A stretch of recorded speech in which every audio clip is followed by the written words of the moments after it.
जय श्री राम। नमस्कार, स्वागत, अभिनंदन सभी मित्रों का। दर्शकों, कहा गया है सुख में संयम एवं दुख में धैर्य बहुत ही आवश्यक है।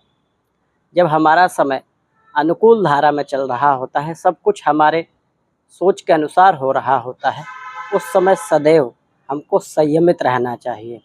एवं जब हम पे भारी दुख एवं परिस्थिति प्रतिकूल होती है, हम विपरीत धारा में तैर रहे होते हैं, तो हमको धैर्य रखना चाहिए।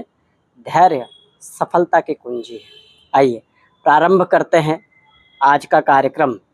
विषय है सितंबर माह मिथुन राशि वालों के लिए क्या फलित होने वाला है, क्या घटनाक्रम है, क्या ग्रहों की स्थितियां हैं।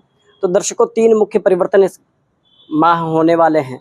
सूर्य का परिवर्तन कन्या राशि में होगा। उसके उपरांत 18 तारीख को शुक्र का परिवर्तन होगा। सूर्य का परिवर्तन 16 सितंबर को सूर्य की संक्रांति गोचर हो जाएगा कन्या में। 18 सितंबर को शुक्र का परिवर्तन एवं माह के अंतिम सप्ताह में अर्थात 23 सितंबर को बुध अपनी स्वयं की राशि कन्या राशि में आने वाले हैं, जो मिथुन राशि वालों के लिए निश्चित रूप से श्रेष्ठ कार्य गोचर रहने वाला है। मिथुन राशि में वर्तमान में राशि में ही मंगल विराजमान है, बैठे हैं।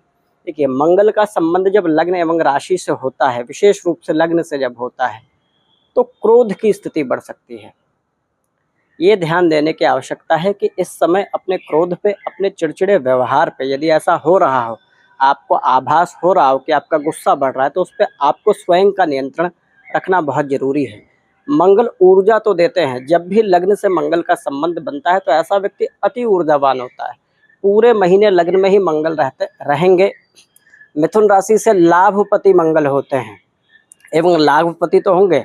आर्थिक स्थिति, ऐसा व्यक्ति पूरे महीने अपनी आर्थिक स्थिति को बलवान करने में अपनी पूरी शक्ति लगा देगा। व्यक्ति पूरे समय अपने अर्थ, अपने कर्म क्षेत्र के विषय में ज़्यादातर सोचेगा, जो अच्छा भी है। सही दिशा मिलेगी, ऊर्जा भी पहले से ज़्यादा आपको वर्तमान में मिलेगी। इस माह मंगल लग्न में है, आपकी शक्ति, ऊर्जा, काम करने की स्थिति बिल्कुल बढ़ाएंगे। परंतु ध्यान दीजिए, इसमें मंगल का स्वभाव है कि जब अतिरिक्त ऊर्जा ना हो, अर्थात चिड़चिड़ा व्यवहार ना हो, आपका व्यवहार चिड़चिड़ा ना हो, क्रोध ज़्यादा ना आए, इस पर थोड़ा सा अपने ऊपर नियंत्रण रखने की आवश्यकता है। स्वास्थ्य के दृष्टिकोण से देखें, ठीक रहने वाला है, स्वास्थ्य ठीक रहेगा। परंतु षष्टम के स्वामी का लग्न से संबंध बनाना कहीं ना कहीं तो कुछ सूचना ये देता है कि सजगता बहुत आवश्यक है, सावधानी रखने की आवश्यकता है। विशेष रूप से रक्त संबंधित विकारों से सावधानी रखनी है, अपने क्रोध पर नियंत्रण रखना है, अपने क्रोध की वजह से अपना कार्य ना बिगाड़े, इसका बहुत ध्यान रखना है।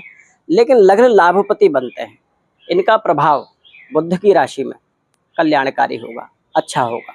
ये आपको उन्नति देंगे। वर्तमान में देखिए, सबसे बड़ी शक्ति होती है कि जब हम ऊर्जावान हो, हम अच्छी परिस्थिति में हो या विकट परिस्थिति में, सबसे ज़्यादा जरूरी है आपका ऑरा बलवान होना। आपकी आंतरिक शक्ति में आपको लगना कि हाँ, बलवान स्थिति है, मतलब सकारात्मक होना। तो मंगल यहाँ आपको सकारात्मक माह में करेंगे, एफर्ट भी पूरा करेंगे, आप मेहनत अपनी पूरी करवाएंगे मंगल आपसे, ये आपके लिए अच्छा है।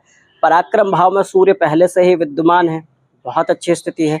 16 तारीख तक ऐसे व्यक्ति समाज में सम्मान, सामाजिक गतिविधि, सेवा की भावना, सामाजिक कार्य में अपनी सहभागिता, ऐसी स्थिति बनेगी। साथ में भाग्य स्थान पर सूर्य की दृष्टि है, यहाँ पहले से ही शनि विराजमान है, भाग्य का भी फल, बलवान स्थिति निश्चित रूप से मिलेगी। लेकिन ध्यान क्या देना है, देखिए, वर्तमान में शुक्र चतुर्थ भाव में है, केतु के साथ पीड़ित अवस्था में, राहु की भी दृष्टि है, चारित्रिक दोष लग सकता है। ध्यान ये देना है आपके चरित्र पे, आपके सम्मान पे कोई प्रश्न चिन्ह ना लगे, इसका बहुत सजगता और बहुत सरलता से इसका ध्यान देना है। परंतु आर्थिक दृष्टिकोण से अच्छा है। शुक्र का परिवर्तन जब पंचम में होगा 18 सितंबर के बाद, नवीन संबंध जुड़ सकते हैं, वैवाहिक स्थिति बलवान हो सकती है, प्रेम संबंध अच्छा होगा। विद्यार्थियों के लिए बहुत अच्छा समय रहने वाला है। विद्या में पूरी तरह मिथुन राशि वाले जो जातक हमारे विद्या वर्ग में हैं, विद्या क्षेत्र में है, विद्या ग्रहण कर रहे हैं, उनकी एकाग्रता क्षमता जो अभी भ्रमित हो रही होगी, वर्तमान में एकाग्रता क्षमता निश्चित भ्रमित हो रही होगी। लेकिन 18 सितंबर के बाद जब पंचम में शुक्र आएंगे, आपकी एकाग्रता, कंसंट्रेशन पावर बढ़ जाएगी, पढ़ने का मन भी करेगा, आनंद आएगा, मन में शांति रहेगी। ये स्थिति आपके लिए अच्छी है। गुरु द्वादश में गुरु को बहुत ज़्यादा शुभ नहीं माना गया है। द्वादश भाव में गुरु हैं, परंतु पंचम दृष्टि से आपके सुख भाव को देख रहे हैं। मैंने पहले भी कार्यक्रम में बताया कि जब गुरु की दृष्टि किसी ग्रह पे होती है तो उसको नियंत्रित रखते हैं। तो शुक्र पे वर्तमान में नियंत्रण है, केतु पे भी नियंत्रण है गुरु का, तो ये अच्छी बात है। परंतु फिर भी एकाग्रता तो भंग हो रही होगी, कॉन्सेंट्रेशन पावर तो निश्चित रूप से शुक्र जब पीड़ित अवस्था में है तो भंग हो रही होगी। परंतु 18 सितंबर के बाद कॉन्सेंट्रेशन अच्छा होगा। व्यापारी वर्ग के लिए स्थिति ठीक है, परंतु कर्म भाव के स्वामी व्यय स्थान में है, खर्चा ज़्यादा होगा, यात्राएं ऐसी होंगी, निष्फल यात्राएं हो सकती हैं, थोड़ा सा ध्यान देने की आवश्यकता है। व्यय की स्थिति ज़्यादा बन सकती है, खर्च की आर्थिक स्थिति निश्चित बलवान होगी, इसमें कोई दो राय नहीं है। मैंने बोला कि लाभ के स्वामी का संबंध आपकी राशि से है, ऐसा व्यक्ति एफर्ट करेगा, मेहनत पूरी करेगा और अपने कर्म क्षेत्र को बलवान और धन के लिए विशेष रूप से पूर्ण रूप से प्रयासरत रहेगा। परंतु धन आएगा, स्थिति खर्चे की बनेगी, इससे कोई घबराना नहीं है। हो सकता है भविष्य की इन्वेस्टमेंट हो, भविष्य के लिए आप योजनाएं तैयार कर रहे हो, ऐसी स्थिति हो सकती है। भाग्य स्थान के शनि बहुत अच्छा फल देंगे। वर्तमान में भाग्य स्थान के शनि भाग्य को बलवान करने की स्थिति में है। दाम्पत्य जीवन का प्रेम संबंध की स्थिति, यदि प्रेम संबंध में मनमुटाव चल रहा है, परेशानी चल रही है, तो वो दूर होगी, क्योंकि पंचम पति स्वयं अपने पंचम राशि में आएंगे और अपनी दृष्टि लाभ भाव पे देंगे। शुक्र की सबसे शुभ दृष्टि गुरु एवं शुक्र की होती है। शुक्र की दृष्टि जब लाभ भाव पे जाएगी तो आर्थिक स्थिति बलवान हो जाएगी, व्यापारिक स्थिति भी बलवान हो जाएगी। ध्यान क्या देना चाहिए, इस समय क्या देना होगा? सूर्य का परिवर्तन 16 तारीख को जब आपके चतुर्थ में होगा, तो यहाँ ये ध्यान देना है, सूर्य पीड़ित जब होते हैं तो व्यक्ति का कहीं ना कहीं सामाजिक, मैंने बोला कि शुक्र पीड़ित है, चारित्रिक दोष लग सकता है, और तीसरे के स्वामी सूर्य होते हैं। वर्तमान में स्थिति बड़ी सकारात्मक है, परंतु इनका ये ध्यान रखें कि स्थिति ऐसी ना हो कि कहीं सम्मान की क्षति ना हो, इसका ध्यान देने की आवश्यकता है। अर्थात किसी से बहुत ज़्यादा विवाद करने की आवश्यकता नहीं है, अर्थात बिना विश्वासी व्यक्ति के करीब जाने की या बहुत ज़्यादा बिना विश्वासी व्यक्ति के संपर्क में आने की, उस पर कुछ भी विश्वास कर लेने की, अपना कोई कार्यभार सौंप देना, ऐसी स्थिति से बचें। या विश्वास करके उसके बल पर कोई कार्य कर लेना, ऐसी स्थिति आपको हानि दे सकती है इस बार। परंतु और सारी चीज़ों से अच्छी स्थिति है, बढ़िया प्रभाव रहेगा।